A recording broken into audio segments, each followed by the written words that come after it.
Tuhan Yesus berkata kepada kita, kepada mereka pada masa itu, dan juga firman Tuhan ada untuk kita. Tuhan Yesus berkata, "If you love me, you will do what I command. If you love me, you will obey my commands." Tuhan Yesus yang berkata, "If you love me, keep my commands."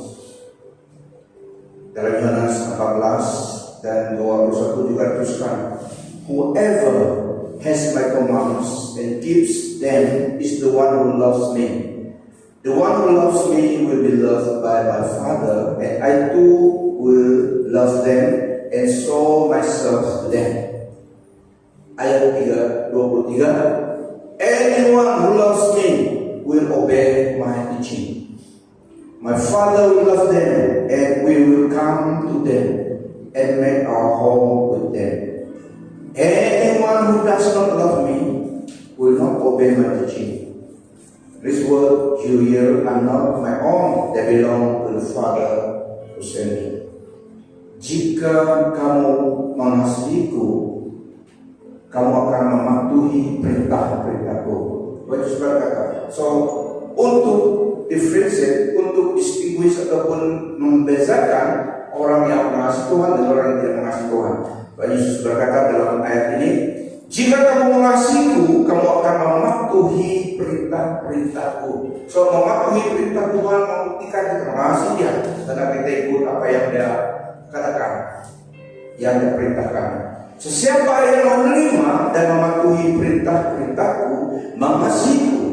Sesiapa yang mengasihiku akan dikasihi oleh Bapakku, dan aku juga akan mengasihinya serta memperlihatkan diriku kepadanya. Yesus menjawab, "Sesiapa yang mengasihiku akan menurut ajaranku." So tandanya, buktinya seseorang yang mengasihi Tuhan, dia akan menurut ajaran Dia. Bapakku akan mengasihinya, dan kami akan datang kepadanya serta tinggal bersamanya. Orang yang tidak mengasihiku tidak menurut ajaranku. Padahal ajaranku itu bukan daripadaku, tetapi daripada Bapa yang mengutusku. Nah, ada perbedaannya daripada orang Kristen dan orang yang mengikut Kristus. Orang yang nama Kristen dan orang yang memang mengikut Yesus. Mereka mengikuti, mentaati ajaran perintah Yesus. Those who love Jesus Christ obey, follow His command, or do what He says. Those who don't obey, don't follow His commands, don't really love Him. Nah, ada distinction, ada perbedaan antara orang yang mengasihi Tuhan dan tidak mengasihi Tuhan, yaitu yang satu mematuhi, mengikuti, melakukan kehendak perintah Tuhan, yang satu yang tidak mematuhi dan tidak mengikuti sebenarnya tidak mengasihi Tuhan. That is the test.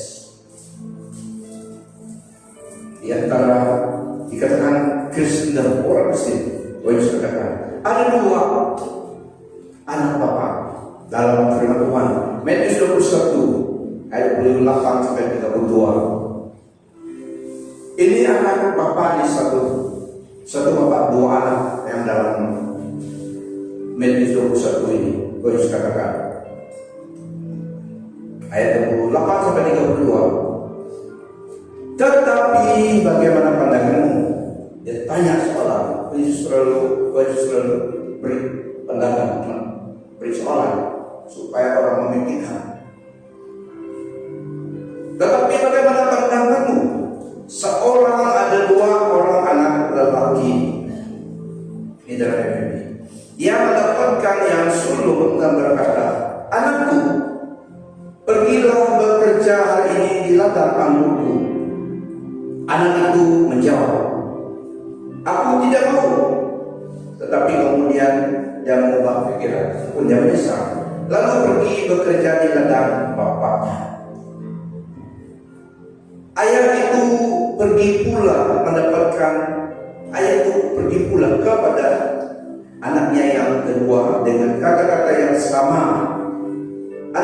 menjawab, baiklah, aku pergi ayah. Tetapi dia tidak pergi. Antara dua itu, yang mana melakukan kehendak bapaknya?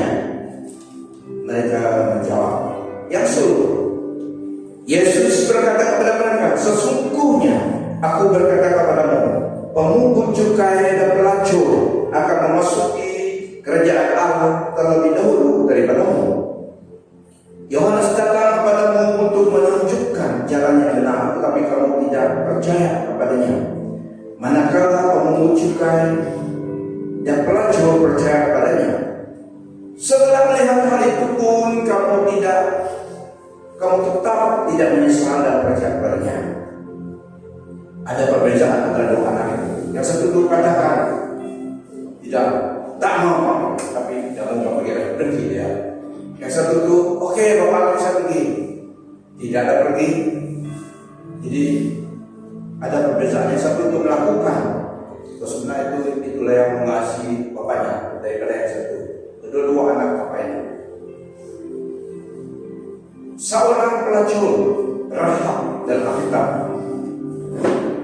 dia dari keturunan Kanaanite, bukan orang Jews, tapi dalam Alkitab dia percaya dan mengikuti, percaya kepada Allah orang Yahudi. Rahab dan prostitut dalam Ibrani 11:31 sampai 32. Melalui iman, wanita pelacur yang bernama Rahab tidak musnah bersama orang yang tidak beriman. Setelah dia menyambut para Farisi atau spy orang Israel dengan ramah, yang menyambut mereka dengan ramah. Apalagi yang harus aku katakan? Aku kesetukan waktu untuk bercerita tentang Gideon, Barak, Samson, Yefta, Daud, Samuel dan Nabi-Nabi. Dan kita lihat, saudara-saudari, iman melakukan sesuatu mengikut kehendak Tuhan. Rahab dan keluarganya diselamatkan dari dimusnah oleh tentara Israel, yang lain dimusnahkan karena perbuatannya. Iman dan perbuatannya bertindak sesuai dengan apa yang peristiwa itu spy Israel katakan pada masa itu, karena mereka ini ada spy yang daripada keturunan utusan Allah pada masa itu. Jadi dia operate, dia ikut, dia buat agreement dengan mereka. Dia menyembunyikan spy ini untuk menyelamatkan, mengelakkan orang musuh bangsa Rahab ini membunuh kedua ini, karena mereka ini dari keturunan prinsip Israel, spy yang datang, spy dan tanah Kanaan pada masa itu, karena waktu itu perang. Jadi Rahab ini seorang wanita prostitut, pelacur, tapi dia bertindak dengan imannya. Dengan masa yang singkat dia beriman, percaya, dia menolong, menerima dua spy ini dengan ramah, dilayani, terima di dalam rumahnya. Seakan dia tahu mereka ini adalah orang pihak Allah. Tindakannya menyelamatkan dia dan keluarganya. Yang bangsanya yang lain dimusnahkan. Itu musim perang. Rahab dan keluarganya diselamatkan, yang lain dimusnahkan. Ada perbedaan terjadi pada tindakan setia mengikuti kehendak Tuhan pada masa itu. 2 Korintus 6 ayat 14 sampai 16. Ada perbedaan dengan terang dan kegelapan. Kita tahu gelap dan terang ada perbedaan. Kalau gelap susah jalan, tidak dapat jalan, tidak tahu mana jalan kita kalau kegelapan. Tapi kalau terang jelas. So ada perbedaan daripada terang dan kegelapan. 2 Korintus 6 ayat 14 sampai 16. Kita baca dulu dalam FB 14 sampai 16. Janganlah berpasangan dengan orang yang tidak beriman. Pasangan begitu tidak sepadan, karena adakah persamaan antara yang benar dan yang derhaka? Dapatkah terang bersatu dengan gelap? Adakah muafakat antara Kristus dengan Bilam? Adakah agreement antara Kristus dengan iblis, yaitu Bilam? Adakah kesamaan antara orang dengan orang yang tidak beriman? Apakah hubungan antara baik Allah dengan berhala? Kita ialah baik Allah yang hidup. Seperti dalam firman-Nya, Aku akan tinggal dalam mereka dan berjalan di antara mereka. Aku akan menjadi Allah mereka dan mereka akan menjadi umat-Ku. Di sini terlihat ada perbedaan. Orang percaya dalam Kristus digambarkan terang, dan orang yang tidak percaya pada Yesus digambarkan kegelapan. Jadi tidak ada persamaan. Jika terang datang, pasti kegelapan tersingkirkan. So ada perbedaan. Sama-sama manusia, tapi ada perbedaan di antara dua manusia itu di hadapan Tuhan. Seterusnya kita lihat nasihat firman Tuhan seterusnya dalam Galatia 6 ayat 9-10. Do good to everybody. Do good to everybody, but especially those of the same faith in Jesus Christ. Berbuat baik pada semua orang, tapi especially kepada yang sesama iman. Janganlah kita jemu berbuat baik, karena pada musimnya nanti kita akan menuai jika kita tidak berputus asa. Oleh itu, apabila ada peluang, kita haruslah berbuat baik kepada semua orang, lebih-lebih lagi saudara-saudara kita yang seiman. Nah, berbuat baik kepada semua orang, tapi lebih-lebih lagi, especially kepada saudara-saudara yang seiman, yang dalam perspektif Allah kita adalah keluarga yang sama iman. So berbuat baik kepada semua orang, lebih-lebih lagi saudara-saudara kita yang seiman. Surat kepada orang Kristen di Galatia dan kepada kita di Ibrani. Janganlah kita jemu berbuat baik. Ini mendorong kita supaya kita tidak lelah dan jemu berbuat baik, tapi berbuat baik. Karena pada musimnya nanti kita akan menuai jika kita tidak berputus asa. Berbuat baik sepertinya ada satu pekerjaan level dan ada hasilnya. Jika kita tidak berputus asa karena Tuhan. Jika kita tidak berputus asa, oleh itu apabila ada peluang, kita haruslah berbuat baik kepada semua orang. Ini tidak semua orang ini tak kira orang Kristen orang tidak Kristen. Berbuat baik kepada semua orang. Karena berbuat baik itu senang orang terima. Berbuat jahat itu yang orang tidak senang. Kalau berbuat baik kepada musuh kita, sesama pun orang senang berbuat baik. Jadi berbuat baik kepada semua orang, tetapi lebih-lebih lagi saudara-saudara kita yang seiman. So saudara, ada perbedaannya. Ada closeness dengan orang yang seiman kita daripada orang yang di luar Kristus. Therefore, as we have opportunity, let us do good to all people, especially to those who belong to the family of believers. Ini nasihat untuk kita. Mengikut Tuhan, mengikut perintahnya, ajarannya, mentaati Dia, meskipun itu tidak menyenangkan hati, tapi pengunjungnya, hasilnya adalah kebaikan kita. Karena Tuhan tahu yang di depan. Tuhan mau kita mengikuti apa yang Dia perintahkan. Itu juga bukti kita mengasihi Dia, karena kita tidak menyebarkan. Dia suruh melakukan ini, kita lakukan karena kita tahu itu adalah benar dan baik. Itu kehendak Dia, menyenangkan Dia. Jadi kita melakukan. Seperti dua anak itu, seorang itu sebenarnya mengasihi bapaknya, dia mengikuti perintahnya. Jadi Tuhan Yesus katakan, if you love me, you will obey my teaching. Pada suatu ketika ada satu nabi dalam Alkitab, Nabi Hosea, disuruh Allah pergi mencari kawin dengan seorang pelacur. Ini orang bujang, nabi lagi, Nabi Hosea. Tapi Allah suruh dia pergi kawin dengan satu orang pelacur, Gomar namanya. Siapa mau? Tapi ini Tuhan suruh dia handsome young man, prophet lagi. Allah suruh dia. The Lord commanded Hosea to marry, and Hosea selected a woman named Omar,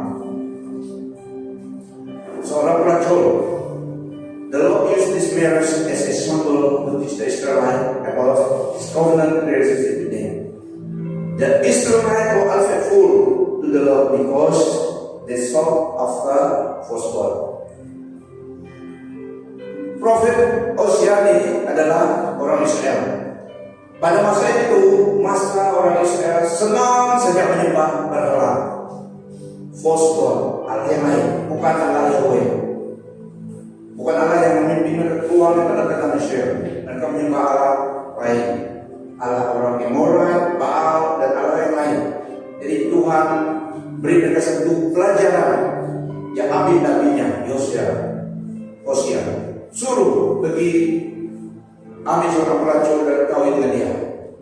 Hosea itu juga karena dia nabi Allah, dia ikut apa yang diperintahkan, meskipun dia dapat mengawini yang lain,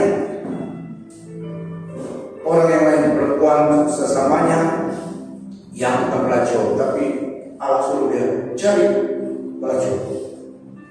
Lihat ayat ini dalam beberapa generasi yang lalu, 2000 tahun lebih yang lalu, sudah ada pelacuran wanita.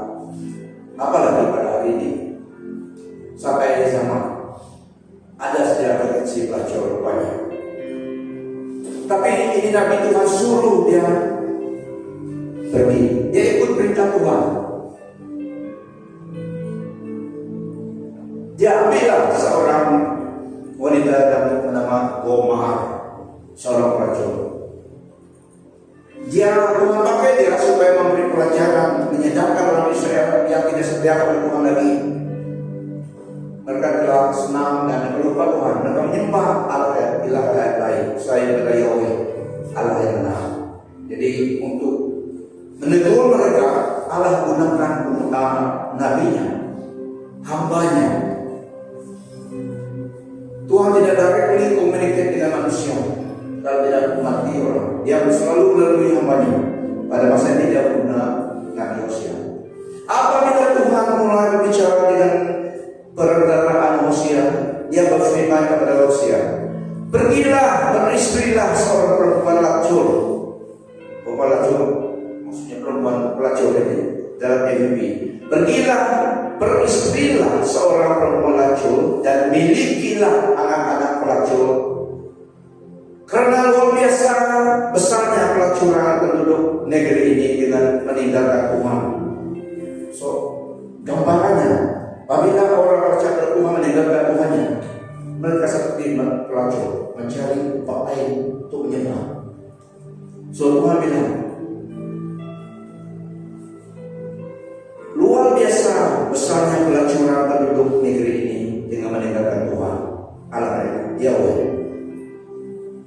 Hosea itu, dia tahu dia ada 2 anak. Pelacur berlari lagi, meninggalkan rumah, meninggalkan manusia dan anaknya. Tuhan suruh pergi ambil dia lagi 2 kali, bawa dia pulang. Wah, luar biasa kasih Allah kepada umatnya, beri mereka pelajaran. Sudah Allah membawa keluar dari tanah Mesir, melakukan mujizat yang luar biasa sampai ini dicatat karena dia Allah dari ujung ke ujung. Tapi mereka juga meninggalkan dia pada masa itu. Mereka senang menyembah Allah, menyembah Allah bukan Allah yang dapat menyelamatkan. Ilah yang negara bangsa lain sembah, yang tidak kenal Tuhan. Sepatutnya mereka lah yang menjadi terang nama bangsa lain, karena itu mandat orang Israel pada masa itu. Tapi mereka meninggalkan Tuhan Allah yang Yahweh, yang beserta mereka, yang telah memilih mereka jadi bangsa out of the many tribe di dunia ini. Umat Israel yang kecil itu dipilih Allah menjadi Allahnya pada masa itu, sampai kedatangan khusus dari keturunan orang Israel. saja. Tuhan suruh dia pergi cari dia, ambil dia pulang, gila dia lagi. Kalau kamu kemana? Tapi Yosia berada hamba Tuhan, dia ikut perintah Tuhan saja. Dia tidak pikirkan reputationnya Tuhan yang handle, dia tak kisah. Apa orang katakan sebagai hamba Tuhan, dia tak kisah. Yang penting dia setia kepada Tuhannya. Yosia pergi. Dia pun orang Mongol, apa itu dari Tuhan. Ambil orang pelacur itu meningkat dan pergi cari lagi. Tahu kamu tempat dia cari dia? Tempat orang pelacur dia pergi cari dia. Balik. Tuhan berfirman kepadamu, pergilah tunjukkanlah cintamu kepada seorang perempuan yang berzina dan juga dicintai lelaki lain, sama seperti Tuhan mencintai orang Israel. Suku pun mereka berpaling kepada Tuhan lain dan menyukai kue kismis. Ini makanan orang di luar Kristus, di luar Allah. Setelah itu orang Israel akan kembali dan mencari hadirat Tuhan Allah mereka serta Daud raja mereka. Pada hari yang terakhir mereka akan datang dari kemenangan kepada Tuhan dan restunya. Dan Tuhan memilih mereka. Tuhan mau kembali kepada dia. Itulah dirinya manusia. Tuhan menggunakan cara manusia yang tidak terpikir-pikirkan. Dia benar hambanya melakukan supaya menyadari Israel betapa jahatnya mereka, meninggalkan Tuhan Allah yang menyelamatkan, yang memberi mereka hidup. Mereka pergi melacur, menyembah ilah yang lain, Allah orang yang tidak kenal Tuhan. Dia bukan Yahweh. Tuhan menggunakan perkara itu menyadarkan mereka. Yosia itu karena dia setia pada Tuhan. So ada perbedaannya dengan umat Israel yang lain karena dia setia itu. Kita lihat seterusnya ada distinction between those who obey, those who love God, and those who doesn't. Malakai 3 ayat 13. Malaki 3 ayat 13 seterusnya. Dalam Inggris, you have spoken arrogantly against me, says the Lord. Yet you ask, what have we said against you? You have said it is futile to serve God. What do we gain by carrying out His requirements and going about like mourners before the Lord Almighty? And 15, but now we call the arrogant blessed. Certainly even those prosper. And even when they put God to the test, they get away with it. Those who fear the Lord talk with each other, and the Lord listened and heard. A scroll of remembrance was written in His presence concerning those who fear the Lord and honor His name. On the day when I am, says the Lord Almighty, there will be my treasured possession. I will spare him, just as a father has compassion and spares his son who serve him. And you will again see the distinction between the righteous and the wicked, between those who serve God and those who do not. Keras dan aku kata-katamu terhadap aku, firman Tuhan. Tetapi kamu bertanya, bagaimanakah kata-kata kami keras dan aku terhadap engkau? Kamu berkata, sia-sia saja beribadah kepada Allah. Apa untungnya kita mentaati dan melaksanakan kewajiban kita terhadapnya dan berjalan seperti orang yang berkabung di hadapan Tuhan alam semesta? Sekarang kita menyebut orang yang aku sebagai orang yang berbahagia. Ya, orang yang melakukan melakukan kejahatan, kefasikan, hidup makmur, bahkan mereka selamat juga setelah memuji Allah. Kemudian orang yang takut kepada Tuhan berbicara antara satu sama lain. Tuhan memperhatikan dan menerangkannya, lalu sebuah kitab peringatan ditulis di hadapannya bagi orang yang takut kepada Tuhan dan memuliakan namanya. Dia tulis, mereka akan menjadi milikku, firman Tuhan Allah semesta. Pada waktu aku membuat mereka menjadi harta kesayanganku, aku akan menyayangi mereka seperti seseorang menyayangi anaknya yang menuruti perintahnya. Maka kamu akan kembali melihat perbedaan antara orang benar dengan orang yang fasik, antara orang yang beribadah kepada Allah dengan orang yang tidak beribadah kepadanya. Nah, orang yang percaya pada Allah dalam itu, termasuk kalau kita implikasinya orang Kristen sekarang ini, kita lihat setiap orang itu tidak pernah Tuhan, bahkan memuji Tuhan, tidak percaya Tuhan, tapi mereka sepertinya makmur dan berhasil. Dalam sebuah firman Tuhan dalam semua juga, mereka seperti tubuh sehat, gemuk, berhasil, meskipun mereka tidak kenal Tuhan, bahkan Allah Tuhan, tapi mereka yang diberkati.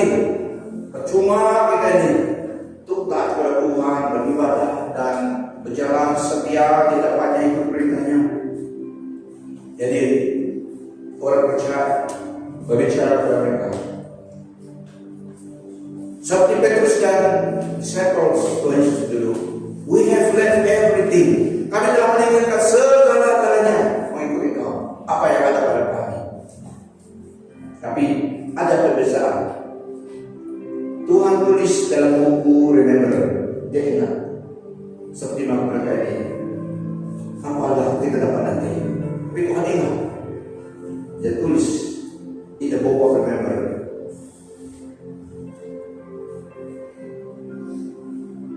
Mereka akan menjadi milikku, firman Tuhan Allah semesta. Pada waktu aku membuat mereka menjadi harta kesayanganku, aku akan menyayangi mereka seperti seseorang menyayangi anaknya yang menuruti perintahnya.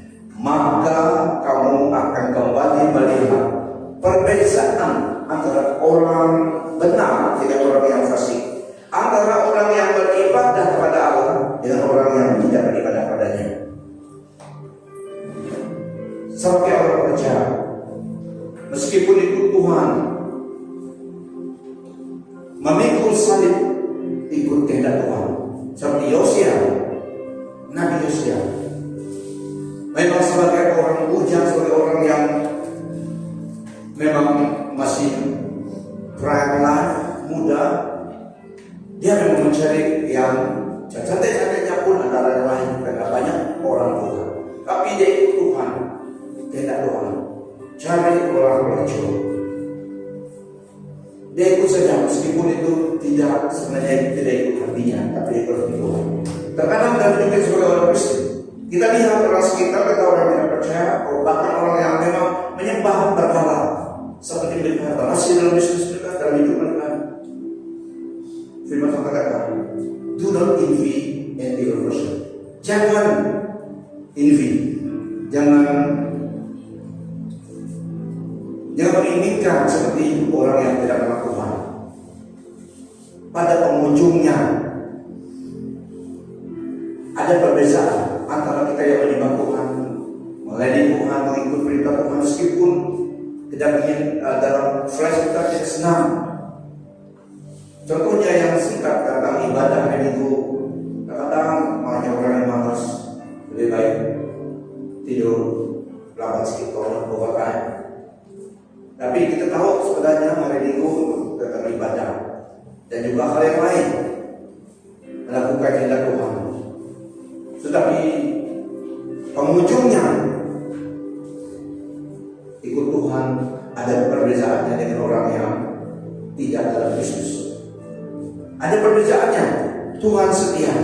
Dia ingat segala sesuatu yang kita lakukan untuk Tuhan, dalam nama Tuhan, dalam kehendak Tuhan, tidak sia-sia.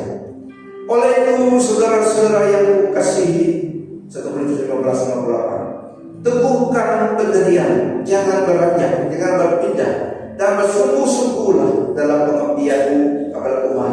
Kamu tahu bahwa dalam Tuhan jerih lelahmu tidak akan sia-sia. Ujungnya kita ikut Tuhan ada perbedaannya. Kita akan menempuh kehidupan dengan Tuhan dan juga upah dari Tuhan. Bahkan dalam dunia ini Tuhan pelihara kita. Tuhan tahu keperluan kita. Meskipun mungkin kebanyakan orang Kristen memang tidak semua kaya seperti orang yang di luar khusus punya bisnis, hotel mewah, tanah-tanah, harta benda. Jangan inginkan hidup seperti itu. Do not envy an evil person, kata Tuhan. Karena meskipun dunia ini milik Tuhan, segala sesuatu dalam dunia ini milik Tuhan. Meskipun orang yang tidak kenal Tuhan pun prosper, hasil tanaman mereka pun berhasil. Tuhan juga menurunkan hujan, matahari, bersinar di tempat mereka. Karena itu kebaikan Tuhan. Tetapi Tuhan lihat kita. Dia tahu yang baik untuk hidup kita. Meskipun tidak semua orang percaya, semua percaya Tuhan. Tidak memiliki hambanya seperti orang yang di luar Tuhan, memiliki segala-galanya yang manusia lihat. Tapi penghujung hidup kita, Tuhan tahu memelihara waktu kita di dunia ini. Pasti Tuhan cukup pada keluarga kita. Tidak kita kelaparan, tidak kita telanjang. Tuhan tahu keluarga kita. Kata firman Tuhan. Dan penghujungnya kita memiliki keberkahan dan juga upah dari Tuhan mahkota. So, saudara-saudari, ada distinctionnya, ada perbedaannya antara orang yang hanya tahu tentang Tuhan daripada orang yang tahu Tuhan, mengasihi Tuhan. Dengan mereka ikut kehendak Tuhan dan yang tidak ikut kehendak Tuhan. Atau dalam bahasa yang modern, Kristen kulit, nama Kristen saja, dari Kristen dalam hati dari Pak.